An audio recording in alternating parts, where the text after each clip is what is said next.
Welcome to the Porn Reboot podcast, where you get practical tips to gaining control over your porn or sex addiction. We help ambitious men end their out-of-control sexual behavior with pornography, sex, and masturbation so that you can maximize your life, perform at your potential, and remain in control in the driver's seat, which is where you have to be in order to gain or maintain the success you want in life. I'm your host, J.K. Emezi, certified sex and porn addiction recovery coach. Welcome to the episode. Brother, today's episode might bring up some strong emotions for you. I'm warning you right now. It might bring up anger.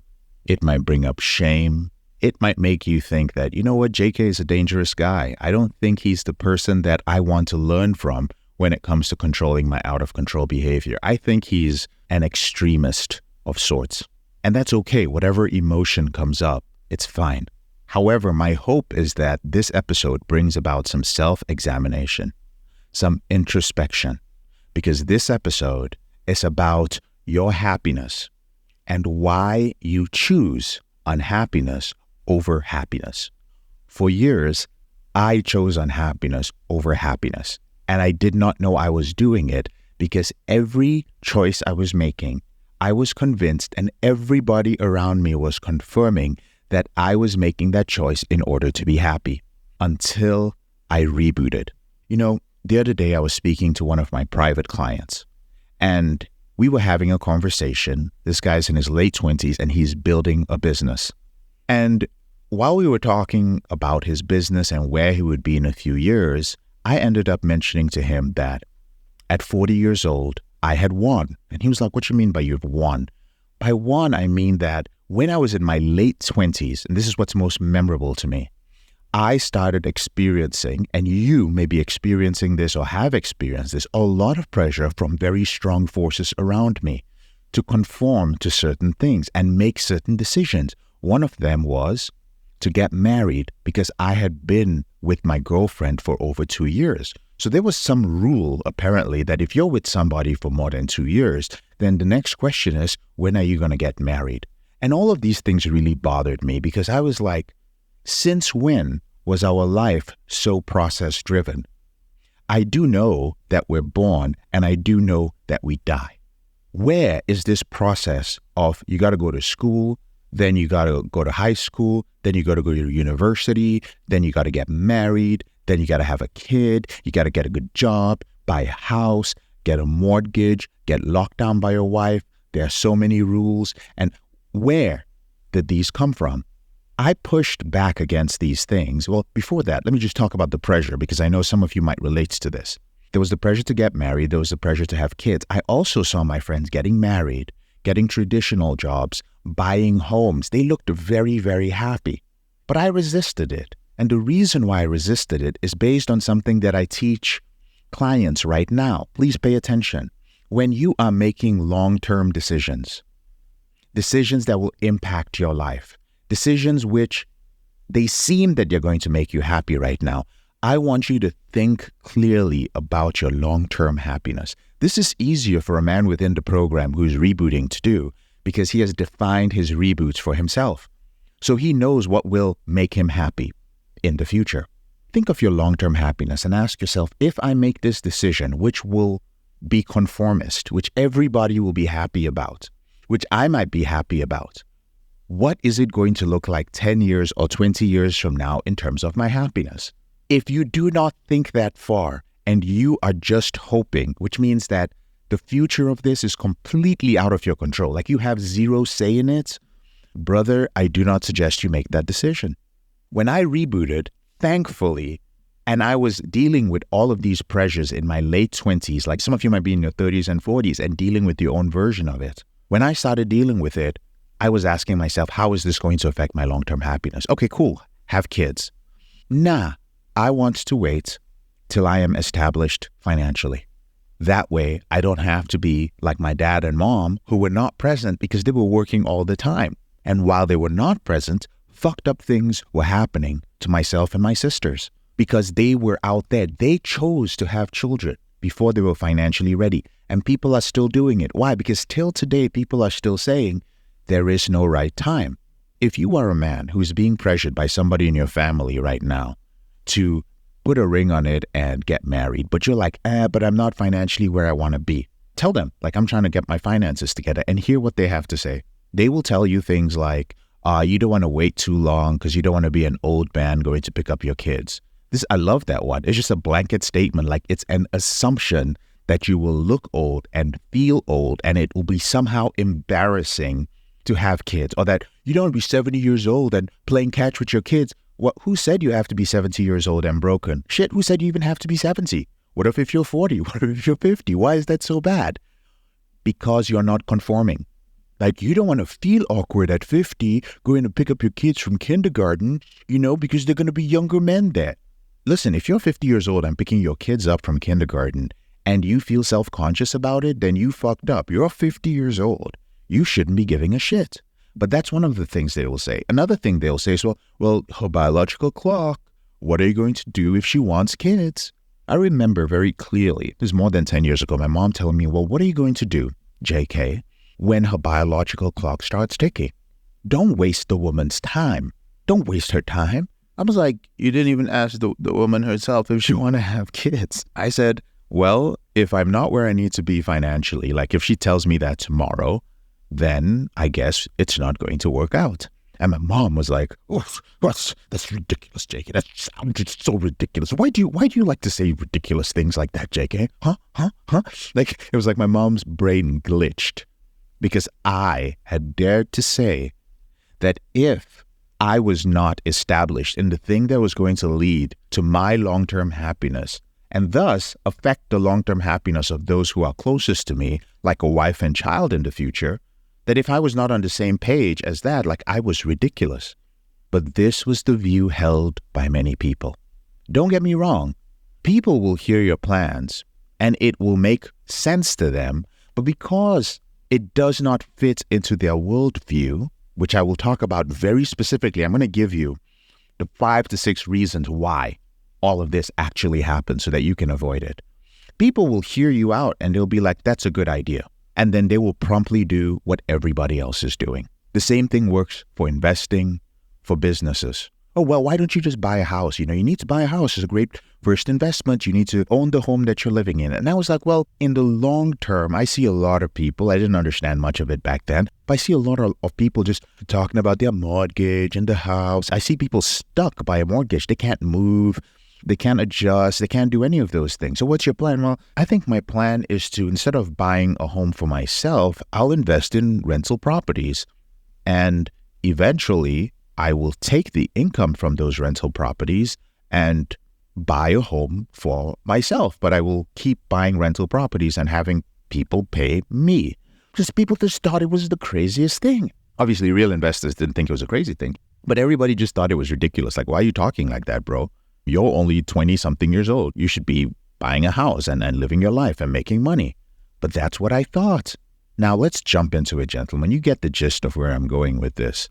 There are 2 things that take away from your happiness. And interestingly enough, these 2 things are the things that were promised to actually give you happiness. And I will tell you why you keep choosing these 2 things. The first one is your societal programming. And your societal programming would be things like things that your culture, things that your religion, things that your family, even your country have told you you're expected to do. One of those things are the things with relationships that I mentioned. But the same extends to your finances. It extends to the way you raise your children. It extends to the political views that you take, where you live, and a lot of other things. The second thing that leads to your unhappiness is your biological wiring. And it's what I call your useless biological wiring. What's useless biological wiring? It's things which existed purely for our survival, which we no longer need in today's world, but we still allow ourselves to be run by. And because we allow ourselves to be run by that, corporations take advantage of it to make money from us. An example would be your sex drive. You have the drive to impregnate every attractive woman that you see. Now, you were never taught how to control that, so you use pornography. The industry, known as the porn industry, hijacked that desire and takes your attention. You might be like, well, I don't spend money. No, it takes your attention And eventually, it will take money out of your pocket. But it just needs your attention, because when you are paying with your attention for it, it allows somebody else to pay with their money. They need the traffic from your eyeballs in order for them to grow. Trust me, there's somebody out there who's still paying for it. It has allowed for the proliferation of things like OnlyFans. So much has happened. When it comes to your biological wiring, we all have a desire to consume a lot of sugar. But this is useless wiring because it comes from a time when sugar was rare. So when you found something when you were foraging and it was sugary, you ate as much of it as you could because it was glucose. It was instant energy for you to survive and hunt and run. It was also something that could be converted into fats eventually that would keep you warm during the cold winter nights. But corporations have also packaged that and they sell it to us. And we can keep going with many things. I'll give you one when it comes to relationships, which is jealousy. Jealousy is actually a useless emotion overall. It is useful for one or two things. Here's the only thing that jealousy is useful for. Jealousy is useful if you see somebody that's your peer doing better than you financially, or you see them in control of their sexual behavior and you get jealous. You're just like, man, like I'm just jealous that guy has that. Like, it's a very strong emotion. Like, he has that and I don't. I'm going to find a way to get that for myself. That's jealousy. Envy is very different. Envy means that you want bad things to happen to that person. Envy means you want bad things to happen to that person and you want to take that person's shit. But jealousy, aside from using it as a motivator, for everything else is very detrimental. You're hanging out with your wife or your girlfriend and you see a notification comes up from Chad from work and there are like multiple hearts on it. Or Chad from work leaves her 3 missed calls at 1 a.m. While it is suspicious and it's something that you should probably ask about, if this rage comes up within you, blinding rage where you want to fucking kill Chad, where you think she's cheating on you, you simply need to understand that that is old wiring that served a purpose. Yes, there was a time thousands of years ago where Chad would have to die. But that was when there was scarce women in your tribe. You lived in a tribe, there were very few women, or maybe the women matched the men, but most of them were old or most of them were underage, which leaves a very small pool of fertile women. And then there are all the men, because both the old men and the younger men and the middle-aged men had a claim to those women. It was only the alpha who could get with those women. What happened to everybody else who couldn't get with those women? Well, you just weren't going to procreate and your genes were not going to move forward. So of course there was jealousy to make sure that you didn't let anybody take over your genes. Human survival mechanisms. These two things, gentlemen, I hope you're still with me. These are the two things that are enemies of your long-term happiness, because if you constantly choose them over long-term happiness, you will not be happy in the long term. So if we know these things, if we know that too much sugar is bad for us, or that pornography is bad for us, or that we shouldn't be so jealous, or that we shouldn't make frivolous decisions right now based on peer pressure or family pressure when we don't want to because it's going to make us unhappy, why do we do these things anyway? Here's why. And gentlemen, my brother who's listening to this is where you take notes. The first one is control over others. As human beings, we have a very strong desire to control other people. You will notice that the government will take advantage of anything, for example, to get into your business and tell you what to do. You see it in schools, you see it in corporations, you see it in religions, you see it in families, you see it in the media, and then you see something called rules. Where do rules come from?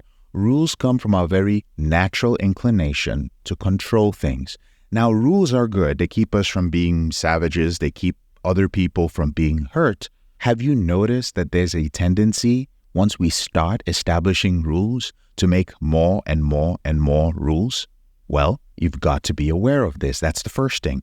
Be aware that there is a desire to control other people. And anytime you become a part of some sort of institution, understand there will be rules and regulations which will get tighter and tighter and tighter. If you're a real estate investor like I am, you already know there are rules and regulations, and human beings will keep adding to it. If you are a married man, you've probably noticed that there are rules. Before you were married, there weren't that many rules, or there were no rules when you were dating. The moment you become part of an institution, it's almost as if naturally the people within that, oh, we're married, so that means that now you can't be going out with your buddies. That's not what a married man does. You can't do this, you can't do this, and it's seen as something that is so normal. What you don't see is that it impacts your long-term happiness. Be wary of it. The second one is conformity, and conformity is exactly what it is. We are communal creatures.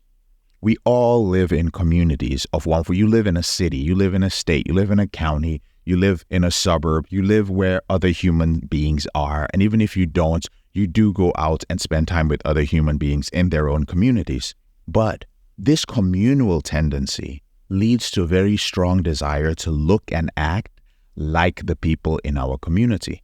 So we try to dress the way people dress. We try to walk in the direction people are walking. We are doing the things that other people are doing. We have to choose sides, whether it's in politics or one thing or the other. And any time you try to do something that is outside of that conformist societal norm, you will immediately have people look at you.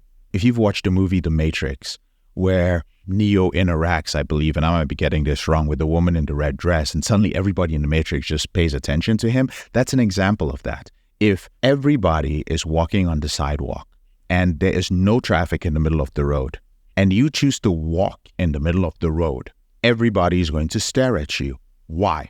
You're walking in the same direction, but you just choose not to walk on the sidewalk. And let's say the road is closed off and there's no traffic. Why is everybody looking at you?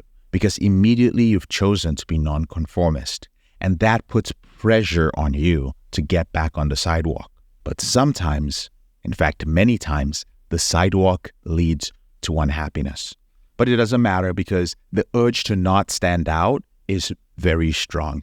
And as I break these down, brother, you'll start to realize that our useless biological wiring, it overlaps with a lot of our societal programming. It is so important to learn how to break away from this.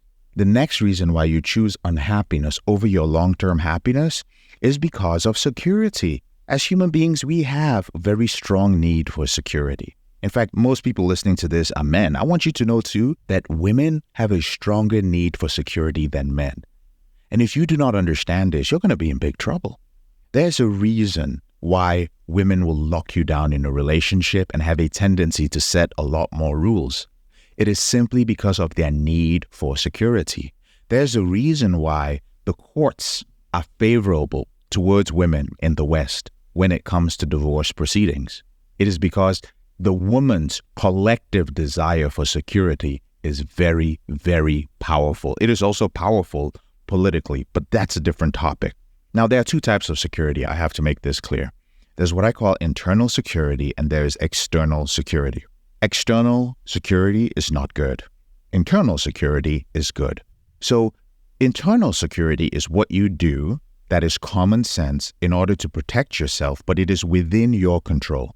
An example of some things that constitutes internal security are having an investment portfolio that's going to take care of your retirement, or having a financial emergency fund, or having an insurance policy or health insurance, or having an alarm system and cameras for your home, or having a safe in your home where you keep valuable things. That's good. Those are smart, common sense things to do, but not many people do them. External security is security that's promised by someone else or an entity that is external of you. You don't have much control over this person or this entity. Here's an example. The most common one is a woman says that she's going to marry you, and because you put this ring on her finger, she's never going to divorce you. That is external security. There is no guarantee that she's going to stay with you, and you can't force her to do anything. Another example would be you look at your government is in debt. Your government is making bad decisions with taxpayer money, but you choose to depend on this government to pay you Social Security in your old age. There's nothing wrong with that. It still might, but it's still external security. Are you starting to see how we think about our long-term happiness? Let me tell you something as I continue this, or rather before I continue with this. Many of your parents, if you look at your parents, they had a lot of external security. They were not thinking the right way about their long-term happiness. They were thinking about their long-term happiness because they were from that generation, but at the same time, they were making little mistakes like this, like choosing external security over internal security. Some of them were smart and they may not have messed up in this area, but they might have in another area. The next thing that causes you to choose unhappiness over long-term happiness is your need for validation. And there are two of them. There's emotional validation, and then there is social validation. Emotional validation is also what I call drama. I've often described drama as a need for emotional validation. That's if you're a person who needs some sort of emotional stimuli all the time. You need to feel angry or outraged about something. Even if you're not doing it in person, you're doing it online. I know people who will only get outraged if, let's say, somebody says something they don't agree with about their culture, or somebody says something they don't agree with about their religion or their ethnicity or something like that. But you have this antenna that's looking for it. You can't resist getting emotional about it. The other day, I put up a video on my Facebook, and I put it up because sometimes when I put up posts about my routine or some of the people I have helped, I will get a random religious person, usually a Christian, just putting out a post saying something like, "Come to Jesus, JK," or "Come to Christ, JK." So one day when I had put up, this was last week, I'd put up a picture of myself meditating. It is something I do on a regular basis, and it's been very helpful for me. And this pastor, that's what his profile said, "Come to Christ, JK." So I put out a question to everybody who follows me, my friends, and I said, but why is it that some Christians feel the need to just reach out to random people on the internet? This was not a client either, just followed me, I don't know who he is, and just tell them what they must do, like you must come to Christ. Now, I'm not somebody who's on the streets doing drugs. I am not somebody who is in prison. I am not somebody who is crying out for help. I am just a person who they see doing good, but they are upset or impacted by this because I am not doing it in the way they would. In this case, I'm not doing it through Christ. So I was curious. I was like, why aren't you on the streets talking to other people? Why is it that you see somebody who's having an impact and you have to tell him that, yeah, great job with your impact, but without Christ, it doesn't mean anything? Now, it led to a very engaging conversation with a lot of people. I'm very thankful for everybody who contributed to that conversation. But it also brought out a few very emotional people who I realized was simply seeking emotional validation. And I don't care how much you love Jesus or whether you are saved or not. I don't care.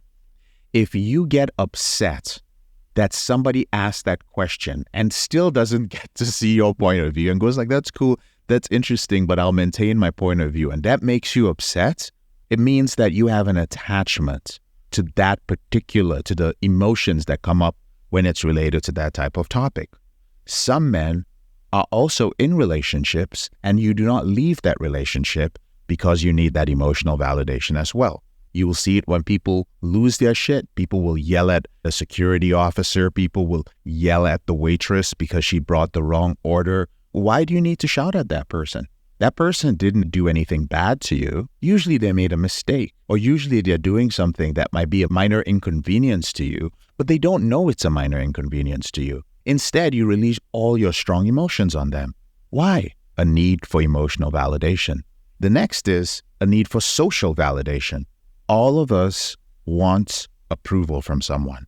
We want recognition. We want it from the internet. We want it from our parents, from our family, from our friends, from our kids. We love that feeling. It releases dopamine and other endorphins. But while it is a good thing and it's great to receive that validation, I encourage it for a lot of men in their early reboots to get validation in certain ways. But it's a problem when you start doing things you do not like in order to get that validation. Oh my goodness. Brother, please pay attention to this one. Don't be the guy who marries a particular kind of woman because you want your dad's approval. Don't go to school and get a degree. Don't make certain decisions because you want that approval. You know you don't want to do it, but you value the social validation. You know the dopamine hit is going to be huge. And you hope secretly that over the years, your dad will keep giving you that validation. Your mom will keep doing, son, you made a good decision, son. You made a good decision to lock this one down. But the truth is, you were not ready to get married. You didn't want to, but you have fooled yourself. You've been scammed. You have been played. You thought that it is normal to do that. You thought that it is okay to have everybody's approval because you made this decision instead of yours. You thought that that's the way society works because nobody told you that you could do otherwise. See, the mindset I realized when I rebooted that most human beings have is that happiness is optional. That it's good if you have happiness. Listen to this. It's good if you have happiness, but if you're trying to have it in the long term, that's not realistic. Like happiness is just something that, it's nice if you have it, but if you don't, it's okay. This is a lie because you can set your life up so that 80 to 90% of it is happy. And I mean this as a fact. I don't know where this scam came from. This scam that it is impossible to be happy.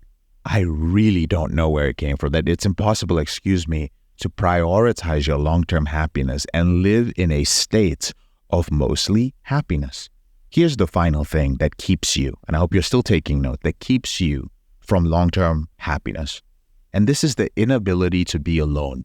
Now, this varies depending on your personality type. If you're more of an introverted personality type, you can be alone. However, there is a danger to it because even introverts like myself need to interact with other people. And if you know how to be alone, but you're doing it to the extreme where you cannot interact with other people, then that aloneness becomes a negative thing. That becomes a place where you become a loner, where you start medicating with very destructive behaviors because you don't have any accountability. You don't step out. You start viewing the world as a dangerous place. Like people are not good. People are going to hurt me. These groups of people are stupid. This is dumb. That is dumb. And your ego grows because you think that you're seeing things from some really different perspective. I give you an example. Everything I'm sharing with you here, you shouldn't listen to me if I was a loner. If I was a guy who didn't have a relationship, who didn't have friends, who didn't have businesses, and I was just a guy who turned on my podcast and I was running my mouth, you should be like, I don't know. I don't know about that. There's no proof, JK. A lot of loners, I want to make this point, a lot of loners have a voice now because of the internet. There are also a lot of loners that promote these things. You will be surprised when you go out into the internet. Last night, I was doing some research on AI stuff, and there are literally influencers and individuals who are influential, who are loners, surrounded by loners. These are their friends. They haven't even seen each other's faces. And they were talking about different AI programs where you could get an AI girlfriend because all of these men had decided that they were never going to get into relationships and it wasn't worth the effort. Oh man, that was a rabbit hole that I started going down. I was like, you know what? I need to stop. So be very wary of being proud of your ability to be alone. Make sure you can still go out there and you can still interact with people. Make sure that you can still build relationships, healthy relationships with others. Now, on the flip side are the extroverted ones, those of you who can never be alone. When you're alone for 3-4 days, you start feeling that something is wrong. And then you're either medicating with pornography or you're getting on chat sites or you need to hook up with somebody. There's always something like that. Some of you end up in and tolerate unhealthy relationships because you cannot be alone. It is critical for men to have the ability to be alone, completely alone and in solitude. I highly recommend that you develop this skill. I'm not saying be a loner. I'm saying that you can be alone even if you're not in a relationship for a few years and you are fine with that. So those are the few things that I have learned over the last, I would say, call it 18, 19 years that keep men away from being happy. And I'll list them out again just as a summary of this. And I appreciate those of you who've stayed with me thus far in the podcast episode. The two enemies of your long-term happiness are your useless biological wiring and your societal programming. And they are very insidious. They are embedded in every aspect of your life and you rarely question them. However, there are also a few things that keep you choosing these two things over everything else, over your long-term happiness. And if you can question these things and bring them to your awareness and make them a part of your lifestyle reboots, things are going to be so much easier for you, and you're going to sustain your long-term happiness. One of them is security. The second one is your need to control others. The third is emotional validation. The fourth is social validation. The fifth is your inability to be alone. And the final one is conformity. Rebooting is designed to help you with your long-term happiness. Even within our system, there are men who do not understand this. There are men who say, pornography is getting in the way of my immediate happiness. Men who only focus on things that are getting in the way of their immediate happiness are likely to get back to another compulsive behavior or their compulsive behavior with pornography again in the future. Then you're going to turn around and you're going to blame your coach and go like, oh, his system doesn't work. His system doesn't work. But that's because you weren't willing to work on other areas of your reboot capital. You just wanted to control your behavior with pornography so that your wife wouldn't leave you, so that sex would be better with your wife, so that you could be more focused on work. And you thought that was where the story ended. I designed the Porn Reboot system to be a system that opens your eyes to the reality of the world so that you can be a man who walks in the middle of the road, not caring what other people think, so that you can actually win. And what is winning? Winning is not being better than other people. Winning is having long-term happiness on your own terms. And that is why I told that client at the beginning of this call that I mentioned that I had won at 40 years old, not because I am better than anybody. And when I talked about the strong emotions, the reason I said you might have strong emotions listening to this is because chances are you are still impacted by this societal programming and this biological wiring. And that might be impacting the way you hear this. At 40, I had navigated all of these 5 to 6 different things. I had become aware of them. Each time I wanted to do something, I was like, why am I doing it? Oh, I'm doing it to conform. Dangerous. Oh, why am I feeling this emotion towards my partner? Oh, this is drama. This is just me wanting to validate my own emotion. Oh, why am I doing this? Why am I choosing to do this or stay in this place? Oh, it's because I don't want to be alone. Oh, why am I about to buy into this? I'm about to spend a lot of money on this thing this person is selling me. Oh, it's because I am not ready to take responsibility for my internal security. I want external security because I'm being lazy. Internal security takes work, but I don't want to do it. And when you can think this clearly, oh my goodness, the quality of your life completely changes. Brother, you don't do this in a vacuum, and neither did I. I was not some unique individual that suddenly figured it out on my own. I had mentors. I had accountability partners. And remember, I have a group of friends, a group of close friends. We kept each other accountable to all these different things. You know, this summer, and I'll end with this summer, we were all traveling and we decided to travel. We're just like, we're going to travel this summer, and there are 5 of us. I had been in Southeast Asia where I got some business deals going on. And they were like, hey, we're going to go to Barcelona. Then we're going to go to Ibiza in Spain. After that, let's hit up a few of the Greek islands, Mykonos, Santorini, and let's end the trip over in Athens. And if you guys want to go to the Eastern Europe, we can do that as well. Everyone was like, say less, when do you need us to be there? And we planned the entire thing out. We were on a catamaran, which is just like a big boat, outside Santorini, Greece. And my best friend, Vincent, started crying. And by crying, I mean tears dropping down his face. And when we ended up talking about it, it was tears of happiness. It was tears of happiness because everybody there was in their late 30s. And we had all chosen long-term happiness consciously. Some of you have met my friend Prashant, who has traveled to like 140-something countries and is going to do 2 rounds of it in his lifetime. Extraordinary human being. Some of you have met my friend Andrew, who recently became the Dating Reboot coach. I don't think anybody else has met Vincent, my business partner in real estate, but some of you guys will meet another brother, Vivek, who'll be doing the financial reboot program. All of them are multimillionaires. All of them are under the age of 40. I was the oldest and I just turned 40. And he was saying that, do you know how difficult it is to get a group of grown men in their late 30s to show up at the drop of a dime? Drop of a dime means 30 days notice, and travel to multiple countries. Like, he's like, do you know how difficult it is? And to do that for weeks and weeks. He's like, we did something right. And that is something to be happy about. We proved it. Now, there were other people who were part of our group, and they chose the social programming or the biological wiring path. And maybe they're happy, maybe they're not. We have some details about that. But what I do know is that we chose different. And the point of this story is not to flex on you. It's not to bring up a negative emotion for you, brother. It's to let you know that we're born and we die. And in between, there are lots of people that will tell you that there are rules. There are lots of people that will tell you that there is a way to do things. And some of them might be right, depending on the season of your life you find yourself in. My strong suggestion to you is that you only choose that and follow those systems that will lead to your long-term happiness. That's what I have for you all today.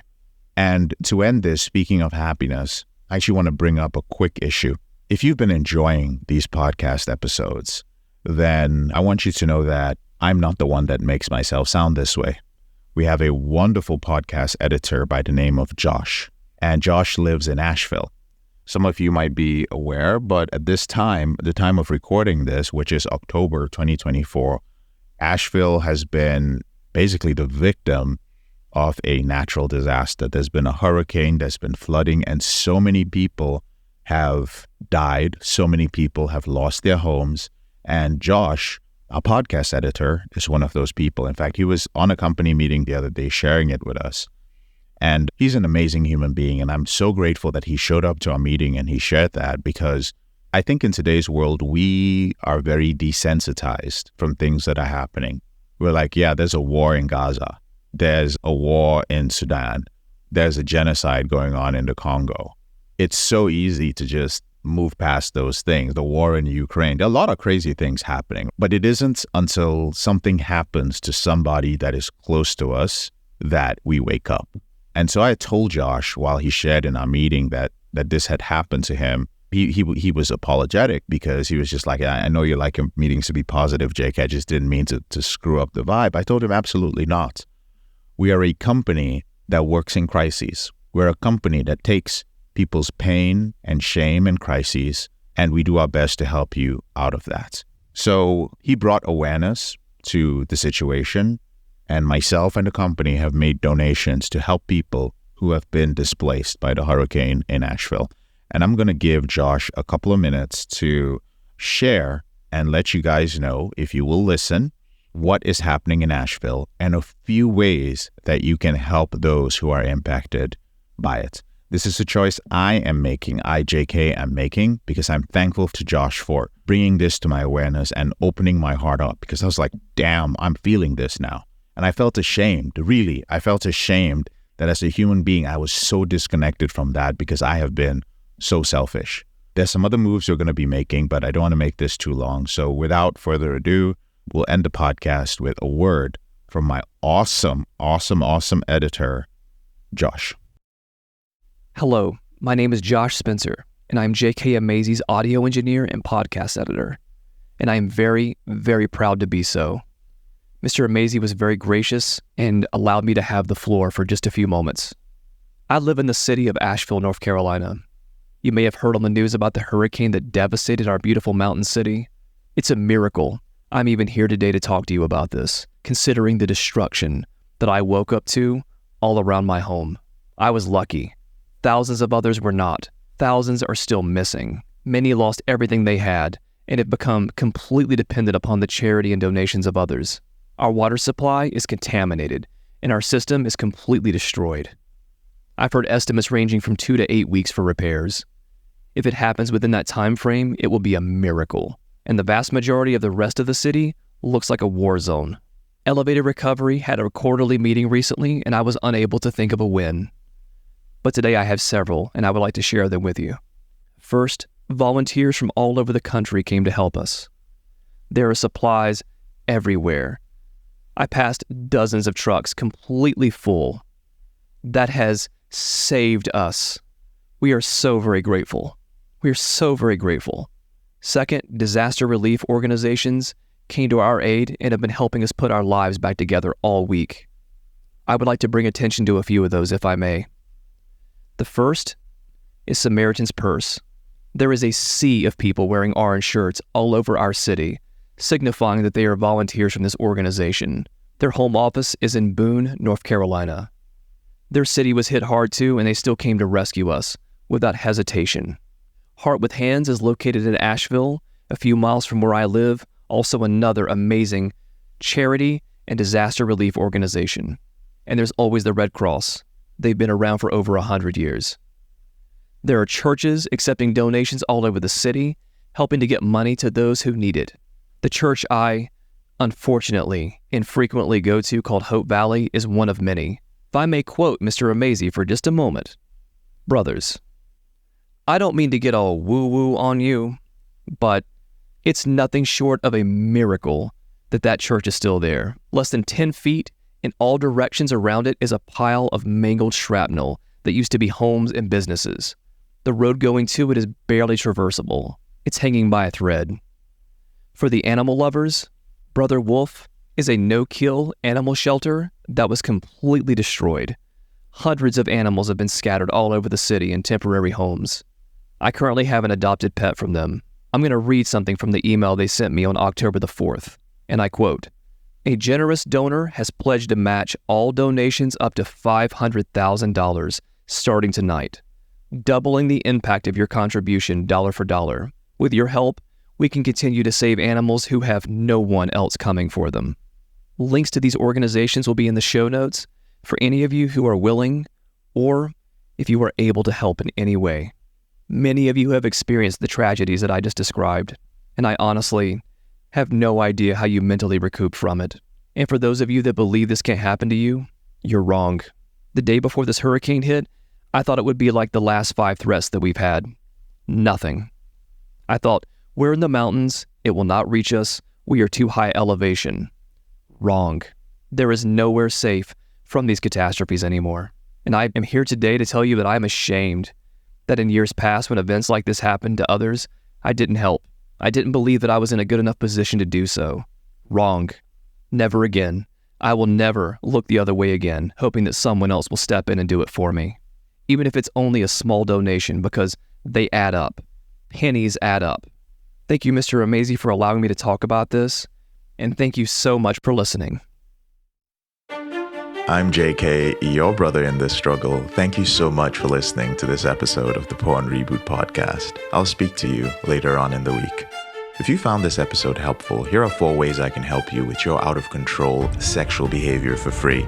The first way is to grab a free copy of my book, Confessions of a Porn Addict, 7 Secrets of Porn-Free Men at elevatedrecovery.org, or visit the link in the description below this episode. The second way is, if you're not sure where to start, but you'd like to learn more about my team and I, if you'd like to spend time with like-minded professionals and business owners who are controlling their behavior, then join our free and confidential group, the Porn Reboot Group on Facebook. There's a link to join in the description below this episode. The third way is if you need help right now because you have a burning issue, your behavior with pornography is hurting you mentally or emotionally, you're about to lose your relationship, you want to live up to your potential, be an authentic man, and free yourself from shame, guilt, and underachieving, then click on the link in the description below this episode that says free coaching call. And the fourth way is to leave us a 5-star review if you enjoy this podcast, so that we can reach more men who are struggling in silence and bring back the lessons we learn from coaching them to freedom.